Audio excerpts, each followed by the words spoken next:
What's up, guys? I'm Chad Barnes, and welcome to the channel. Here, it's all about real car talk, from simple fixes to smart driving tips and keeping your ride in top shape. If that sounds good to you, go ahead and give the video a thumbs up. Hit that subscribe button, and make sure you watch all the way through. There's a lot of good stuff coming. Let's get to it. Released in 2014, the Lexus NX was an interesting car by class standards.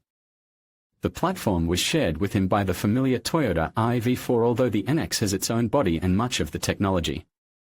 Dimensions: it has grown up to the level of Audi Q5, BMW X3 and the same Mercedes-Benz GLK, but at the same time at the price and wheelbase of 2,660mm was closer to the most compact BMW X1 Audi Q3, that is, the Japanese offered buyers a little more car for comparable money and did not miss. The RX was still the driving force behind sales in Russia, but it was the NX that came in a clear second place, with a circulation of several thousand cars a year. At the start of sales in 2014, it could be bought from 1.5 to 2.5 million rubles.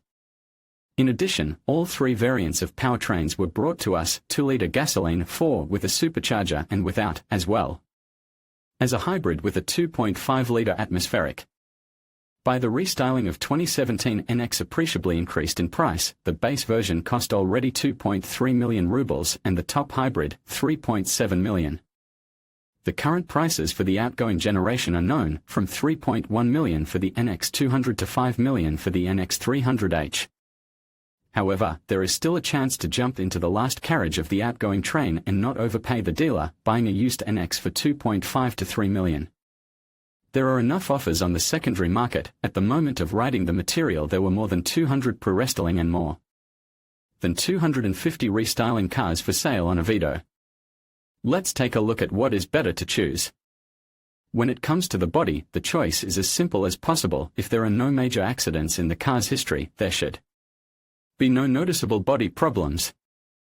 The paintwork itself is quite soft and delicate, so chipping is a common problem, but usually the cars are well taken care of and minor defects are eliminated in time.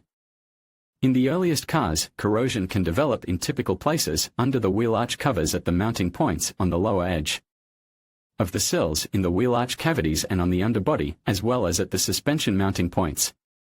Felt underfenders improve noise insulation, but retain moisture, accelerating the destructive processes, so that non-standard additional noise with anti-corrosion treatment can be useful.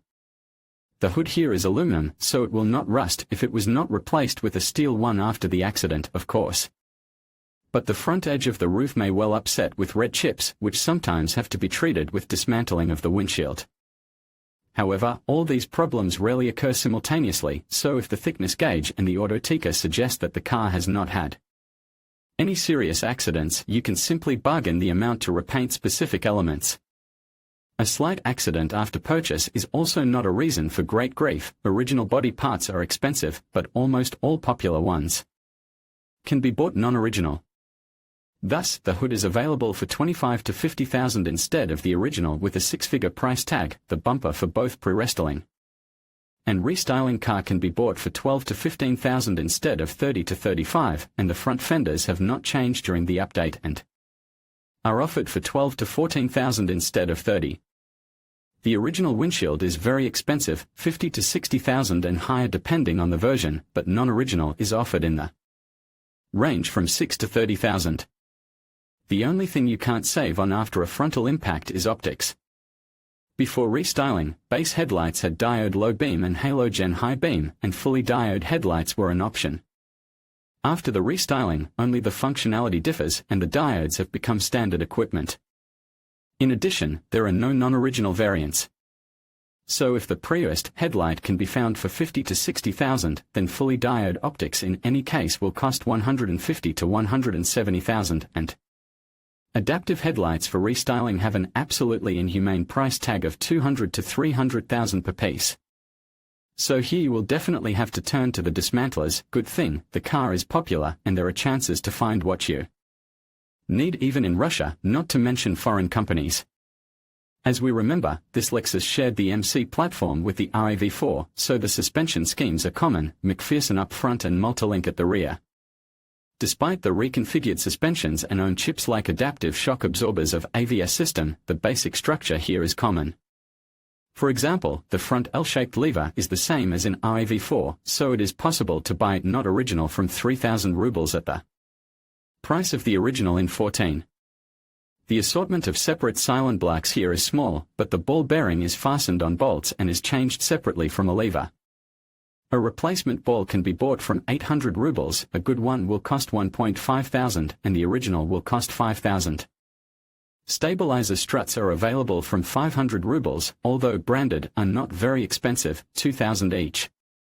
For the usual front shock absorber in the original version AS 12,000, analogs start from 4, and variants from well-known manufacturers from 6 to 7. Adaptive shock absorbers of variable rigidity are only the original, which costs under 100,000 per piece. The rear ones, however, are considerably cheaper, about 20,000, and the usual ones are available for 2 to 4,000 at the original price of 8,000.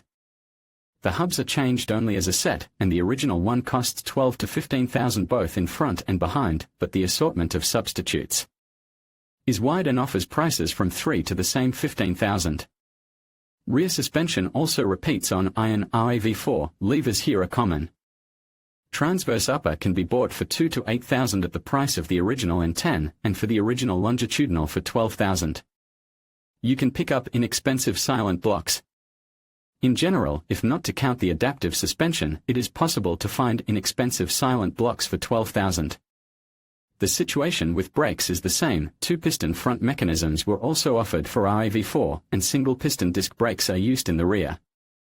Diameter of front discs, 328 mm, rear and ventilated, 281 mm, and the handbrake here is not drum, it clamps all the same rear discs. By the way, electronic handbrake actuators are not cheap, 20 to 25,000 per unit, so it is necessary to check the work.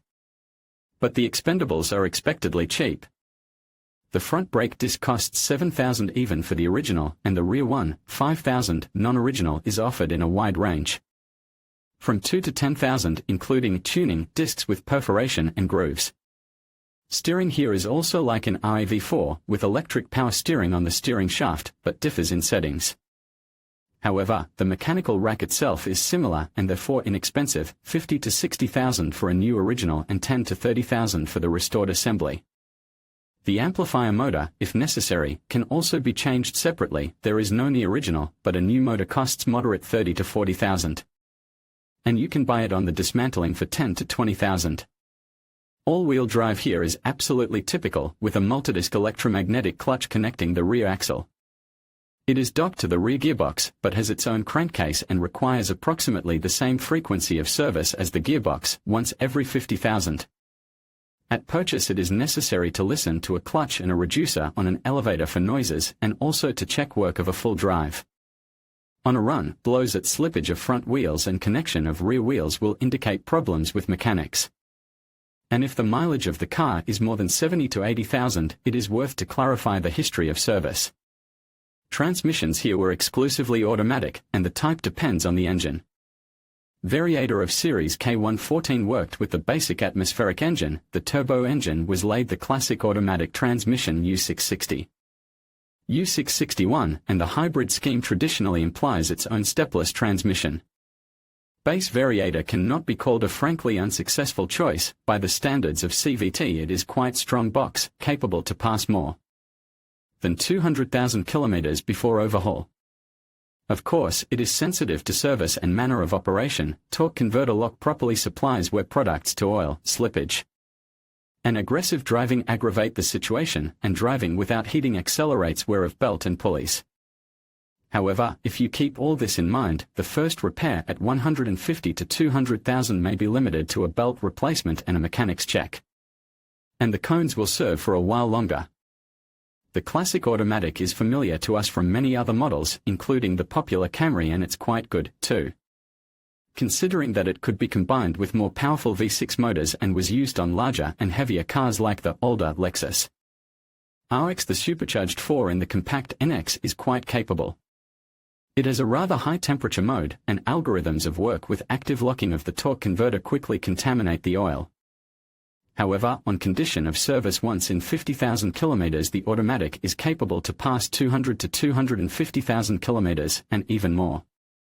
Taking into account that we choose a fresh car with low mileage, the resource of automatic transmission can be quite possible to prolong, especially if we take care of additional cooling.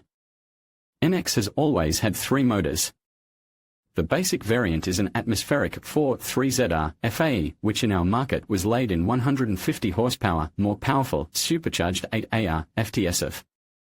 The same volume, giving out 238 forces, and hybrid cars were equipped with an atmospheric 2AR FXE for 2.5 liters.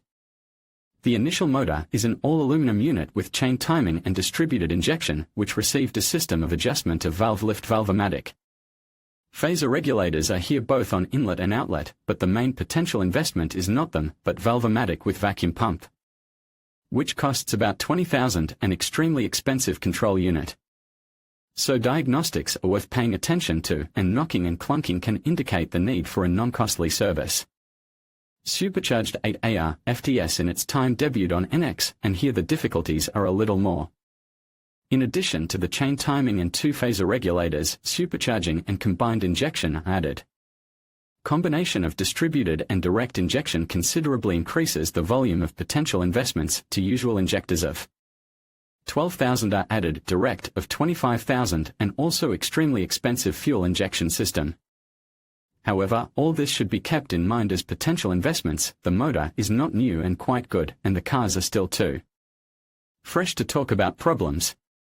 One should not be afraid of the rarest hybrid variant if the variator with hybrid superstructure, electric motors on the front axle, and in a drive of rear wheels and gradually degrading battery are complications of a design, then the atmospheric 2A with everything we've learned. Choosing a fresh Lexus NX doesn't seem difficult. The chassis, brakes and steering are inexpensive to maintain thanks to its kinship with the RAV4, the boxes aren't bad, and the motors offer a choice between economy and power.